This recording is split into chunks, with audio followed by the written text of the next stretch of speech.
մի սենց շատ հետաքրքիր հարց են ուղղել Տիկին Աստղիկ ջան, իսկ մտքով հնարավոր է թափված մազերը աճեցնել։ Հիմա ոմանք կասեն, չէ, ինչ ես խոսում, հնարավոր չի, ես ասում եմ, որ հնարավոր է, մտքի ուժով ամեն բան հնարավոր է։ Հիշեցի մի բան, ուրեմն մի հաղորդում էր, երևի թե մի 5 տարի առաջ եմ նայել, Ամազոնի այդ անտառներում կան ցեղեր, որոնք որ աշխարհից գաղափար չունեն։ Իրանց թվում է, թե մենակ իրանք են ապրում ամբողջ երկրագնդի վրա, մենակ իրանք են, որ ոնց որ եւ մենք երկիր մոլորակի բնակիչներս մտածում ենք, թե ամբողջ դիեզերքում մենք ենք մենակ։ Ինչևէ, ուրեմն մի 10-11 տարեկան տղա երեխայի ուրեմն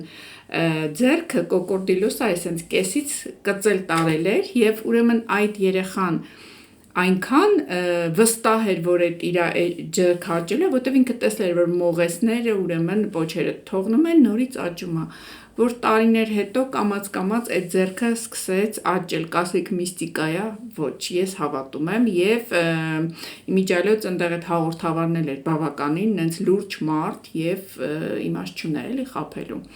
Այնպես որ մտքի ուժով, երբ որ մի բանը վստահ ես մի բանում, որ լինելու է, ինքը անպայման լինելու է, ես բազմիցս պատմել եմ քվանտային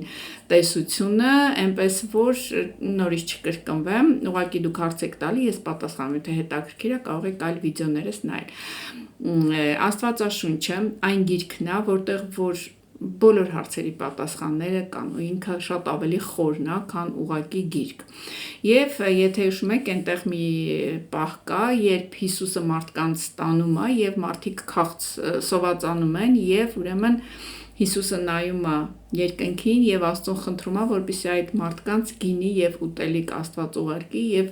հաշված րոպեների ընթացքում այդ ամենը ի հայտ է գալիս, դա կարող է ոմանք ասեն հեքիաթ է, բայց դրանով Աստվածաշունչը մեզ ցույց է տալիս, որ կախված նրանից թե քո հավատքը ինչքան է, քո հավատը տվյալ հարցի վերաբերյալ ինչքան է,